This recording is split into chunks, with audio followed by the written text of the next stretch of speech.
Good morning, ladies and gentlemen. This is Alan with another broadcast of the Morlog Morning Digest. Please like, subscribe, hit the bell for notifications, but most importantly, share the content. A link for donations can be found in the description below. No obligation, but it'll definitely help. As a caveat, everything that follows is my opinion and my opinion alone. Now, very few people are aware of this, but last September, Angela Merkel went to Wuhan, China, and she met with Xi Jinping. Now, as I said, speculation. What if the European Union and China were devising a plan to get ahead of the United States withdrawing itself from the petrodollar? Okay? This also ties into Saudi Arabia, so you're going to have to bear with me. Now, coronavirus may have very well been that plan. Basically, from my point of view, it's the perfect way to blindside the United States and derail all of the economic deals that were just made, bending China over a barrel.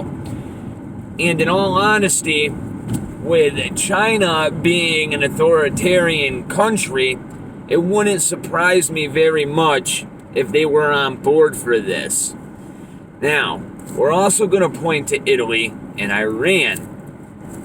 If anybody's been paying attention, the way that this thing has ravaged Italy, as well as the way that it's ravaged Iran, isn't adding up to the numbers being demonstrated by the rest of the world. I don't want you to focus on the coronavirus and the way it's affecting people. That's not the point of this video. It's just the catalyst for the series of events that are about to take place. What is located inside of the borders of Italy? The Vatican. Something you have to realize about the Vatican is it's a superpower stronger than the United States. It has been around throughout all of the life cycles of every country and has outlasted every single one of them and still maintain their power. Their power is based on knowledge and the control of money, which is the whole point of the Gregorian calendar. And them having control over the calendar gives them control over everything else. Different story. But what if a military operation is being launched? Now you have to understand the way that Italy has responded to this virus, especially knowing that containment is out of the question. Just look at the numbers and look at the amount of people that are sick inside of their country. They've shut all of their borders in and out, okay? Israel has done the same exact thing. It's soft martial law, okay? That's all it is. Who's going to be out in the streets to witness a military exercise or a military strategic strike if everybody's quarantined in their houses and they can't leave? The same thing's being done in New Rochelle, New York right now, and I speculated they were there to quell a panic yesterday. But the more and more thinking that I've been doing, the more and more I'm starting to think that a military operation might actually be underway. Because as I've said, they're not there to quarantine people. They're still letting people move freely in and out of that area. This may very well be an excuse just to have troops on the ground in order to stage a military exercise. Now, the same thing is happening in Iran. All right?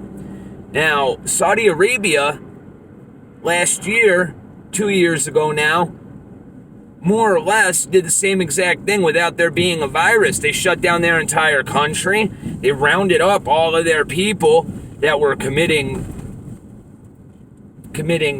fraud and shit like that, right? Corruption. But when that happened, Iran was put under Saudi Arabia was put under lockdown while that was going on, okay?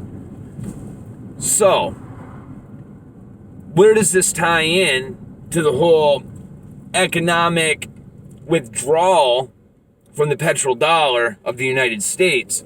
Well, Saudi Arabia and Russia are two key players in the oil industry. Now, we're buddy-buddy with Saudi Arabia, right? We're also buddy-buddy with Russia. As much as people don't want to admit it, Russia's been our ally since the Civil War. In fact, they are the only reason that the North ended up winning the Civil War, because the rest of the world would have gotten involved in the Civil War and backed the South, but Russia said, no, you do that and we're going to be right there. So, we've been friends with Russia since then. We're also friends with Saudi Arabia. What does Saudi Arabia do recently?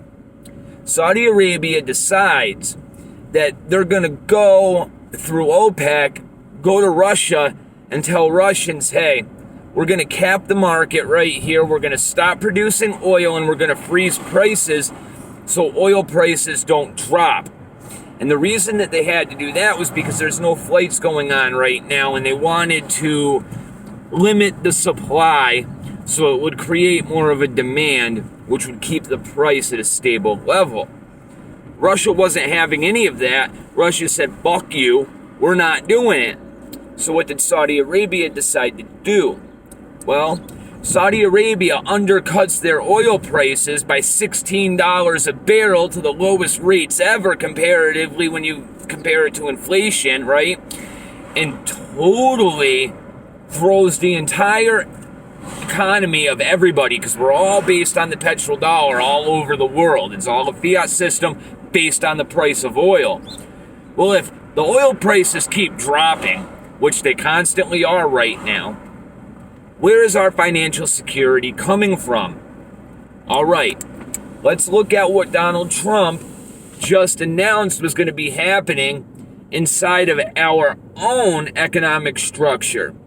They just reduced interest rates to freaking ridiculously low rates. I think it's like 0.25%, which is just insanely low, okay? Now, what does that do? That means our money isn't making money anymore, okay? Our interest rates are low. You borrow money, you don't have to pay that much of it back, etc., etc. All these economic breaks that he's talking about for the coronavirus directly hurt the stability of the petrodollar. I've been saying for a long time that the entire plan of the Donald Trump administration is to get us off of the petrodollar, right? Remove the Federal Reserve and reinstitute our Congress setting the rate of the money instead of the federal government, okay? Instead of a private entity, I should say. It should be the Congress doing that, right? Now, what event has happened anytime soon in the past or foreseeable future that could allow this to happen short of a world war? There isn't one. We're living in it right now. This virus is the only feasible option in my mind to come off of the petrodollar. And not only that, it's the most logical, okay? I'm not saying that Donald Trump's responsible for this virus getting released, right? But at the same time, if his ultimate end game was to remove us from the Federal Reserve and take us off of a fiat currency and put us back onto a hard currency, if he would have caught wind that this was going to happen, why not plan for it? Why not set your entire operation up to use it to your advantage? Why not tell Saudi Arabia and OPEC, hey, go to Russia and give them this deal? While at the same time telling Russia, don't worry about it. It's all part of the plan. Tell them to go stick themselves. You guys know you have enough oil no matter how low the price goes. Your economy's still going to be okay, right? Because Russia's entire economy is tied to oil. And it's not fiat, okay? Their currency is actually backed by oil, by liquid oil, right? If you had barrels of oil in your garage, that's worth rubles in Russia, right? It's not like here in the United States where it's not. Their money is actually solid. It has real value. because it's not tied to a central bank that's ran by a private institution. So Russia can hold out through this. And it's no coincidence that Saudi Arabia decided to do this. None at all. Right? And they had to have gotten U.S. approval in order to do it because the United States is the biggest backer of the petrodollar. There's no way that this happened without them talking to our government first. It's really all I have at this point in time. I can't draw too many more correlations other than the fact that this series of events all seems to be pointing to a bigger agenda. I'm going to try to touch more on it because I believe this is where the real story is. And at the end of the day, I have no control over this outbreak, right? But what I can do is read the tea leaves and try to see where the bigger picture is going.